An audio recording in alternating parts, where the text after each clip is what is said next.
আমার প্রিয় ক্লাস 9-এর ছাত্রছাত্রীবৃন্দ, আজ আমরা ইতিহাসের তৃতীয় অধ্যায় থেকে শর্ট কোশ্চেন ও তার অ্যান্সার নিয়ে পড়াশোনা করব, যেগুলি দ্বিতীয় সাবমিটিভে আসার মতো। এই পর্বে 12টি প্রশ্ন ও উত্তর দেওয়া হলো। এগুলি তোমরা বুঝে নিয়ে তারপর মুখস্থ করবে, কেননা প্রশ্নগুলি ঘুরিয়ে ফিরিয়ে তোমাদের পরীক্ষাতে আসতে পারে। প্রথম প্রশ্ন, তুরস্কের মলডোভিয়া ও ওয়ালাকিয়া দখল করে? উত্তর, রাশিয়া। ক্রিমিয়ার যুদ্ধে তুরস্কের প্রতিপক্ষ ছিলেন রাশিয়া। গ্রিসের স্বাধীনতা যুদ্ধের সঙ্গে যুক্ত গুপ্ত সমিতির নাম কি? উত্তর, হেটাইরিয়া ফিলিকে।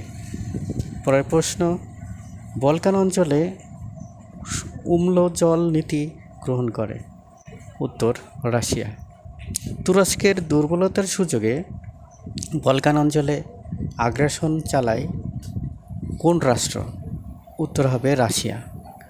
ইউরোপের রুগ্ন মানুষ বলা হয় কোন রাষ্ট্রকে? তুরস্ককে। তৃতীয় নেপোলিয়নের প্রকৃত নাম কি?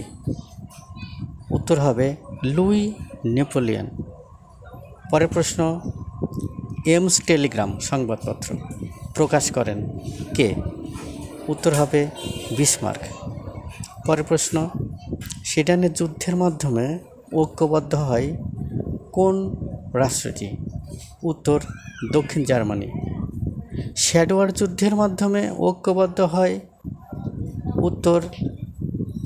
উত্তর জার্মানি। কোন সন্ধির দ্বারা শ্যাডোয়ার যুদ্ধের অবসান ঘটে? প্রাগের। কোন চুক্তির ভঙ্গের অজুহাতে বিসমার্ক অস্ট্রিয়ার বিরুদ্ধে যুদ্ধ ঘোষণা করে? উত্তর হবে